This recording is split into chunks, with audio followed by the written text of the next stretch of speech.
Let's open this meeting with the Pledge of Allegiance. I pledge allegiance to the flag of the United States of America and to the republic for which it stands, one nation, under God, indivisible, with liberty and justice for all.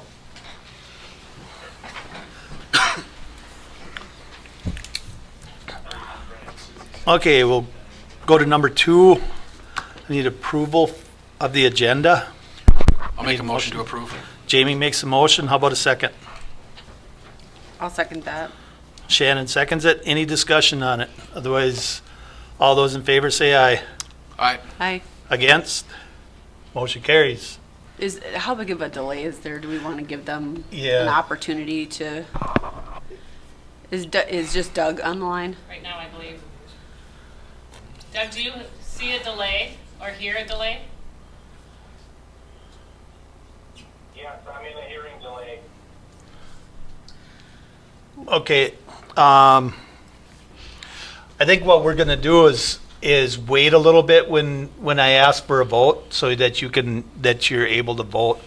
I'm gonna, because you're on there now, we have to do roll call. So when he asks for a vote, you can all vote, but then I'll do a roll call afterwards. Do you want a roll call on this, on every vote? Yep. Okay. I need a roll call then. Jamie Knapp? Aye. Shannon? Aye. How about Doug? Okay, It's the approval of the agenda. Are you yay or nay? yeah. Okay, and I'm a yay. All right, then we'll move on to number 3, EAW determination of need. Is that you?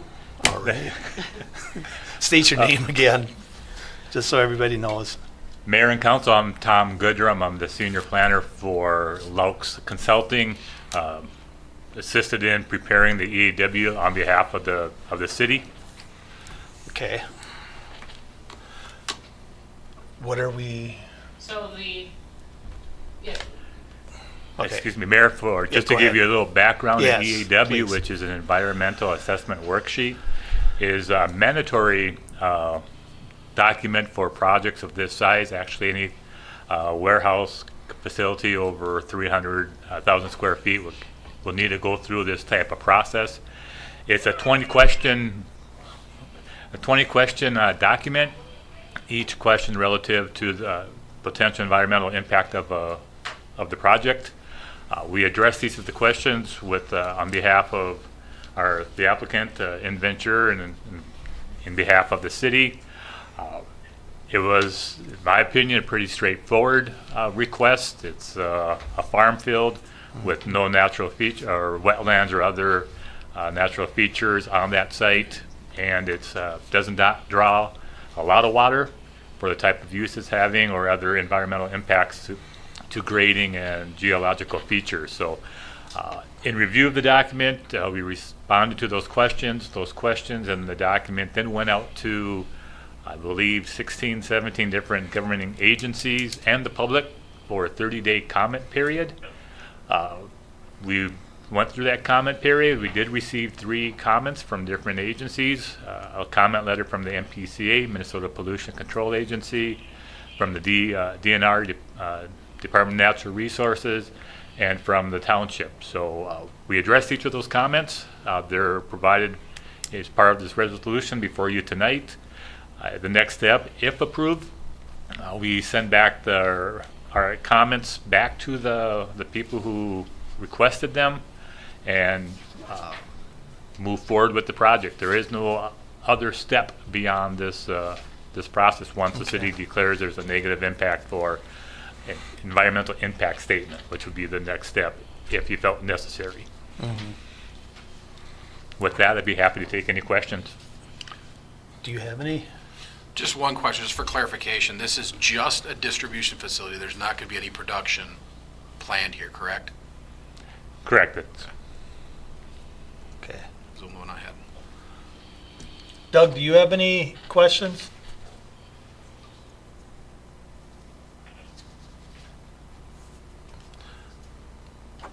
Otherwise, we're going to move on to the recommendation. Recommendation to approve Resolution 2020-13 a resolution finding a negative determination of a need for an EIS for Inventure Properties LLC. I need a motion on that. I'll make a motion to approve. Jamie makes a motion to approve. How about a second? I'll second that. Shannon seconds it. Any discussion on it? Otherwise, all in favor, say aye. Aye. Aye. Against? I guess we need a roll call. Yep. Councilmember Knapp, Aye. Councilmember Miller, Aye. Councilmember Schmidt. Aye. And Mayor. And aye. Councilmember Tyson, are you on the line? He was going to be. No. So. Okay. Then that passes. That's it for you then, huh? Thank you very much. Thank you. It was a great staff to work with. It made it easy for us. All right. Excellent, thank you. Thank you. Okay, number 4. Consideration of Cold Spring Brewing TIF request. TIF.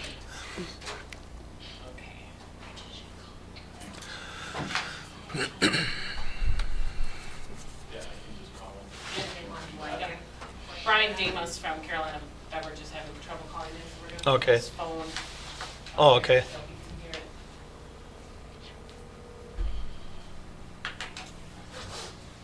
Hello. Brian Scott. Yeah. So we're just gonna use my phone to put you in the council. Okay. So you'll be on the table on my phone, you can just listen in. Okay. Bridget, do you want me to move that microphone? You can go to it. Is that right? Yeah. Okay. Okay.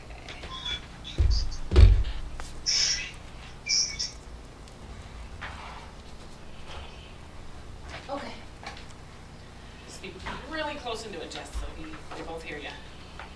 Do you mind? Is it okay if I move this over? Yep. Just so I'm not blinded by the. Yep, and then you can just move the, adjust the. Got it. Okay.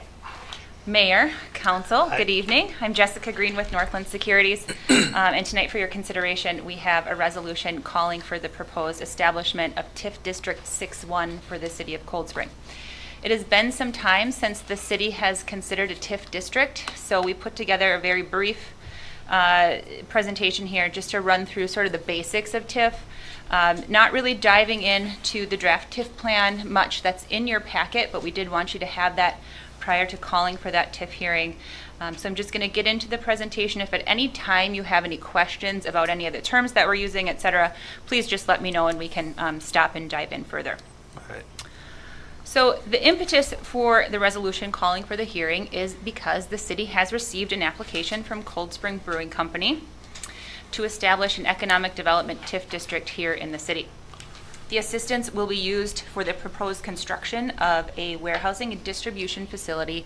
Sizing here is looking at about 644,000 square feet total. So when we start to talk about tax increment financing, you're going to hear some terms. First is going to be tax increment, of course, and that is used to refer to the property tax revenues that are captured within a TIF district. The TIF district itself is a designated area that consists of parcels that produce that tax increment. We'll also talk about a project area, and this is the geographic area in which TIF districts are located. So statute requires that you establish a project area for that TIF district to live. So we'll talk about that. You will also hear us kind of mention the term authority, and what that's referring to is the governmental entity that governs the TIF district. Most times you're seeing that being the city or an EDA, and we'll talk about that further on in the presentation here. So TIF is a financing method that is used to capture the increase in the tax base from development. Those increments are generated by the increase in the property taxes that result from the increase in the tax base or the new valuation of property. With each type of TIF district, there is a fixed term where you can capture those tax increments. So depending on the type of TIF district that you have, you're limited to capturing increments for a certain amount of time. In economic development districts, which is what is being considered here, we're limited to 8 years plus the first year of increment, so that gives us 9 years of total capture. The property taxes, or the increments that are attributable to the increase in valuation, are used to finance or pay for eligible project costs. So as we know, development costs are obviously incurred up front. However, TIF, or the increment, is generated over time, over the life of that district. Typically, we see cities using TIF to stimulate or encourage development where it would not otherwise occur. This is what is typically considered or referred to as the but-for test. But for the assistance, the project would not move forward. It's also used to retain existing tax base, and it's used to facilitate infrastructure improvements.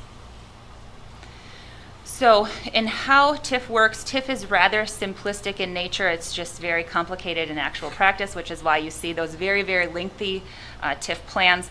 But technically, it's the property taxes on the base value which continue to flow to the existing taxing jurisdictions. But the difference between the base value and what's developed is what's captured within TIF. So you're seeing that base valuation, or excuse me, that total valuation grow. Base remains with existing taxing jurisdictions. That increase in value is what's distributed through TIF. Here's that word authority again. We are proposing that the city act as the authority for this TIF district. The reason being that the city has acted as the authority in previous districts that you've administered. So in that sense, we're just planning for the city to act as the authority rather than the EDA. So this is just a very simplistic sort of illustration of base versus new value. So in the bottom part, you're seeing that tan area. That's the base value. That's what continues to flow to the city, the school district, and the county. And in the green, that's that increased valuation. So that's what would be considered captured. There are 4 basic types of TIF districts. So again, the type that we're considering here is an economic development TIF district. There are also housing, redevelopment, and then renewal and renovation districts that you see that aren't necessary, those are the 4 typical types that you see. There are others that can be established with special legislation, but these are the 4 types that we see most often. Which, with each type of district, you're going to see different rules. So economic development is used for different types of activities, whereas housing is used to support affordable housing and those types of things. So again, different rules for each type. With economic development, the piece that we want to pay attention to here is the duration.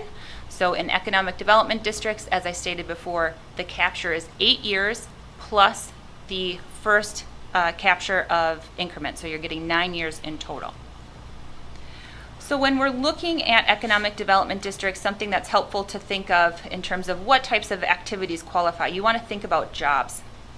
And that is either to create jobs or to retain them. And what statute says is that at least 85% of the facilities that are constructed within a TIF district must be used for manufacturing or production. Here we've got warehousing, storage, distribution highlighted because that's what we're considering here for TIF District 6-1. And then some other activities that are allowable under economic development districts here in Minnesota. So as I stated before, all TIF districts must lie within a project area. So what we are proposing to do here is to create Municipal Development District number 6 that will serve as the project area for TIF 6-1. With every development district that is created, you must also create a plan that goes with it. So the plan is in the TIF plan that you have in your packet tonight. The plan simply describes the objectives of the development districts, and it's very broad. So any real type of economic development that could occur, that's what's listed in that plan. We are proposing that we incorporate, the development district plan in with the TIF plan so that you're not having to administer 2 different plans. So if you change one, you're changing both. So just some efficiencies there. So getting to the actual request that's before you and the reason that we're considering calling for the hearing. So the site that's proposed for this TIF district, you can see the PID that's listed there, and the portion of that parcel the portion that lies west and northwest of County Road 2. And I'll show you just a map of that on the next slide. The parcel is currently located in Wakefield Township, but is proposed to be annexed into the city. It consists of a single parcel. It is approximately 72 acres, currently vacant, and the district would include both the newly platted parcel along with the adjoining right-of-way. So here you can, sorry, that's a little bit blurry, but this is what is proposed to be TIF District 6-1. And you can see there that we're proposing that the Municipal Development District and the TIF District, the boundaries are coterminous, so they are exactly the same. So we're not expanding the project size or the project area out any, we are making those boundaries the same. So in terms of next steps, I am certainly happy to have handle any questions that you might have, or if the council wants to discuss anything related to TIF. As I mentioned, weren't planning to really dive into the TIF plan much. That's what we would plan to do at that hearing, should you choose to move forward with calling for that hearing. But of course, happy to take any questions that you might have about how TIF works, et cetera, at this time. You guys got anything? I don't have I any don't. questions. No. Councilmember Tyson is on. Okay. now. Gary or Doug, do you have any questions on TIP? Actually, John's actually familiar with SIP. Okay. I guess I'm trying to figure out how I can watch this meeting online. Is there anyone that can help me with that? He has to Did YouTube you have it. the YouTube link that I sent you? In the email? I have this jointfreeconferencecall.com. Nope, I sent a link on Thursday, I believe. I can, Angie's gonna email it to you. Okay, thank you. Okay, then we'll just go on to the part B of this. Call for public hearing. Resolution or recommendation to adopt resolution 2020-14, a resolution to call for a public hearing to formally consider the request for a TIF financing for the Cold Spring Brewing warehouse project. I need a motion on that. I'll make a motion to approve. Jamie makes a motion. How about a second? I'll second that. Shannon seconds it. Any discussion on it? This is Doug. I have none. Yes, go ahead, He Doug. said he had none. Oh, you have none? How about Gary? I don't have any questions. I'm in favor of it. Okay. We will vote then. All those in favor say aye. Aye. Against? And we'll have to do a roll call also. Okay, a roll call. Councilman Tyson. Yes. Councilman Schmitz. Yeah. Councilman Knapp. Aye. Councilman Member Miller. Aye. Mayor. Aye. Okay. Motion pass. Then you're gonna set one up then, or Yeah, it'll a be- public hearing? The public hearing will be April 30th at 6 o'clock. Okay.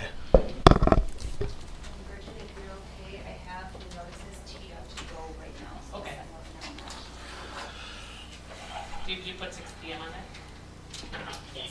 Okay, All right. yes, please do. Then number 5, request for support of an application to the Minnesota Department of Employment and Economic Development. What? I'll second it. Oh, no, this is the brewery now. Brian, I have, Mr. Damus, are you there? Yes, I'm here. Okay, you're up. Okay, so Mayor, City Council, Cold Spring Brewing is asking for the city to sponsor our JCF. We're looking for this measure to make us competitive in the marketplace. This is, as you're aware, this is monies that come from the state of Minnesota, but we need the city of Cold Spring to partner with us and sponsor us in this. I don't know if you've had a chance to look at it, but Yep. we are creating 34 jobs in this new warehouse. and the money will be used to create jobs through CapEx improvements.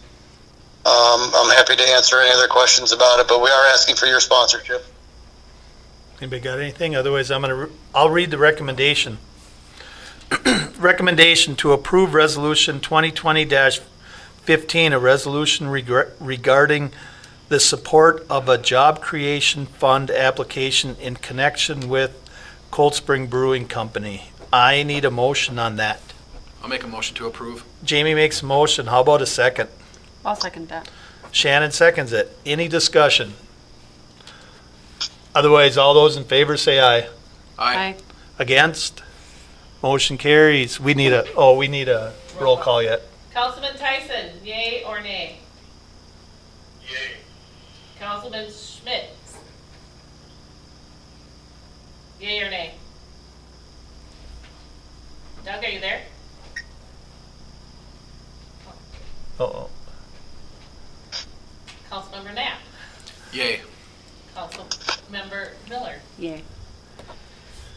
Mayor? Yay. Doug, are you there?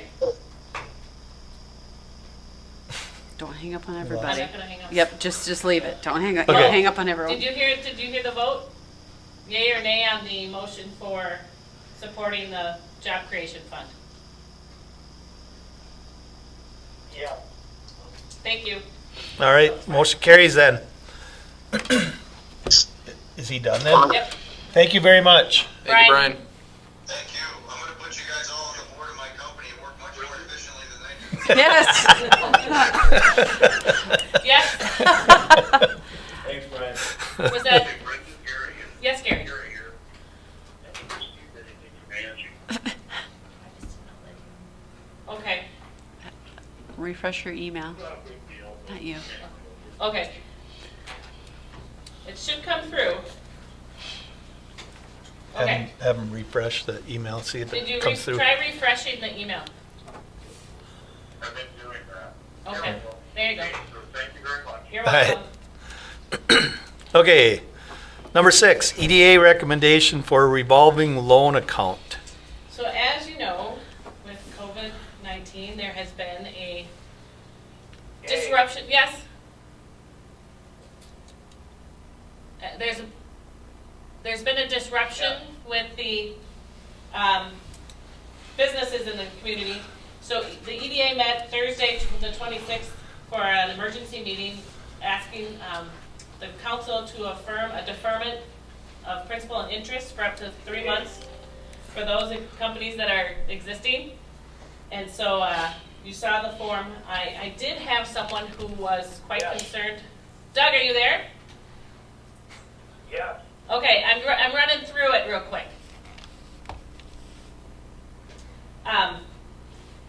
One member did ask that they apply for it before you make a decision, and they halted their April 1st payment. I said, go ahead and do that, depending, and if you don't pass this, I can easily work that one back into our rotation. But so far, I've had 2 people already request it. Robert Harris is also looking at, since our money is federally tied, he's looking at what the federal government is allowing under the same pool of money that we came from, where ours came from, to see what we could do to assist businesses. So it might take a little bit longer. The next meeting isn't until the 13th, and then yours is the 14th. But we hope to have something available for whether it's low interest. You know, I'd like to do a couple tiered things. You know, if you don't lay off anyone and you keep so many people employed for so long, then could be a grant and then it's wiped away. If you do have to lay people off and it's a loan so that you can keep the business going and wait till, you know, a variety of things, but we're looking at what we can do with that money under the federal guidelines. Yeah. So, All right, I'll read a recommendation then. Recommendation to approve the recommendation to allow deferments of up to 90 days for existing revolving loan accounts. I need a motion on that. I'll make a motion to approve. Gary makes a motion. I'll second. Jamie seconds it. Is there any discussion on it? Otherwise, all those in favor say aye. Aye. Councilmember Tyson, Yes. Schmitz, Yeah. Knapp, Yes. Miller, Aye. Mayor. Aye. Motion carries. Okay. Number 7, procedures for teleconference meetings. I sent them to you rather late today because they came in rather late. So I'd really like you to just read them, and I'll put them in the packet for the April 14th. We don't have another meeting till then, and hopefully the Things might governors, change. hopefully there won't be a change, and so we'll go from there and review them then for, if we are still under this stay at home and everything, we may do this, we may have to refine how this is done, but it seemed to work last week and didn't this week, so I'm not quite sure. It could have been when I called in that something got wonky. So we'll do some trial runs to see if this still works, and then but at that April 14th, I'd like to have some written how we're going to do these meetings, if this is what we're going to see till June. Okay. So we keep things going. All right. Then we'll go on to number 8, lease agreement with Cold Spring Brewing. Hi, Scott. Good. Mr. Mayor, City Council. Is this on? There we go. So tonight I'm asking for consideration and approval for the brewery to enter into a lease agreement with the EDA on 2 of their lots at $1,000 per month. Assuming all of this gets approved, I have a whole lot of product I need to move from St. Cloud to here, as well as keeping up with our existing facilities, and we need a little bit more staging room to do that. Okay, I'll read the recommendation first. Recommendation to approve the lease agreement with Cold Spring Brewing for a lease of 2 parcels in the Cold Spring Business District, or Business Park. I need a motion. I'll make a motion, Gary. Gary makes a motion. How about a second? I'll second. Jamie seconds it. Any discussion on it? Okay, go. One thing we were wondering is about Firefest. Yes, If it still goes on. we'll work around it like Okay. we always do. So- Okay. Okay, so they'll be able to figure out how to use that staging area. Yep, absolutely. How long is this lease going to be? Right now, it's Do you know? 4 months in Okay. documentation. Scott was concerned about whether or not it would need to go longer, and so what we would do and what I proposed is it may or may not, so we'll, early July, if he needs an extension, we'll draft up an extension to the Okay. agreement. All right, that's the only question I had. Anybody else? Otherwise, all those in favor say aye. Aye. Against? I suppose let's just do a roll call. Councilmember Tyson, Yes. Councilmember Schmitz, Councilmember Schmitz, Aye. Councilmember Knapp, Aye. Councilmember Miller. Aye. Aye. Thank you. All right, then we'll move on to number 9. Next city council meeting, April 14th, 2020. Motion to adjourn. Did you have something? Doug? Did you have something, Doug? No. Someone on the phone have something? No, it's a little delay, so. I need a motion to adjourn. I'll make a motion. Shannon makes a motion. How about a second? I'll second. Jamie seconds it. Are you so moved, Doug? Okay. Okay. Roll call right away. Motion to adjourn, Councilmember Tyson, how do you vote? Yes. Councilmember Schmitz? Yay. Councilmember Knapp? Yay. Councilmember Miller? Aye. Mayor? Aye. Thank All you. right, thank you all. Thank you very much. Thank you.